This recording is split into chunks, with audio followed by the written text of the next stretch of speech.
On entend souvent les policiers protester en disant, écoutez, voilà, nous on est confrontés à des arrestations qui ne sont pas le fait du hasard et en gros, on a l'impression que ça ne suit pas derrière. Alors, je ne veux surtout pas réactiver ce soir le débat police-justice. Ces affaires sont trop graves pour qu'on le fasse de façon artificielle. Mais voilà, on en est où ?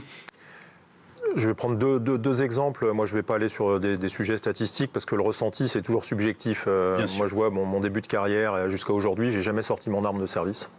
Et j'ai géré de nombreuses affaires sur mon dernier poste. Je dis nombreuses, c'est pas une ou deux, c'est de nombreuses affaires d'usage des armes par des policiers qui ont été obligés de se défendre parce qu'ils étaient gravement mis en danger.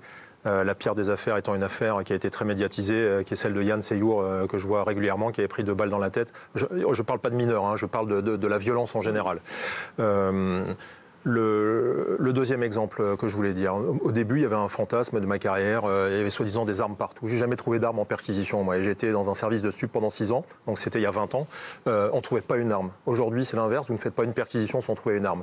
Bon, voilà, c'est 2 illustrations de la réalité, et d'ailleurs c'est pas forcément des réalités qui vont à la connaissance de la justice. Je vais prendre une affaire de bagarre de bande. À Saint-Denis, il y avait une pratique qui a souvent toujours lieu, c'est celle de la jambisation.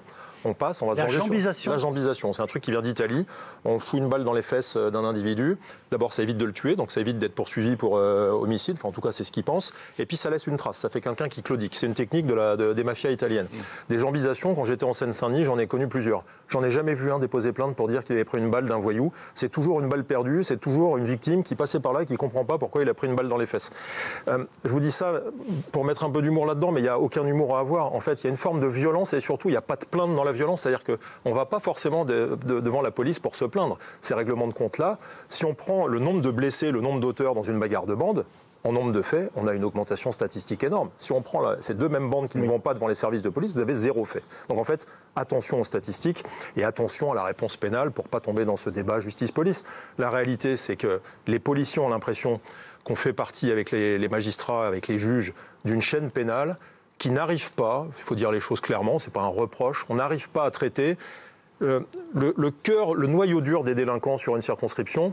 Je vais prendre un dernier exemple. Il y a certains faits délictueux qui sont l'apanage des mineurs. On connaît ce sujet-là, c'est le sujet des vols portières.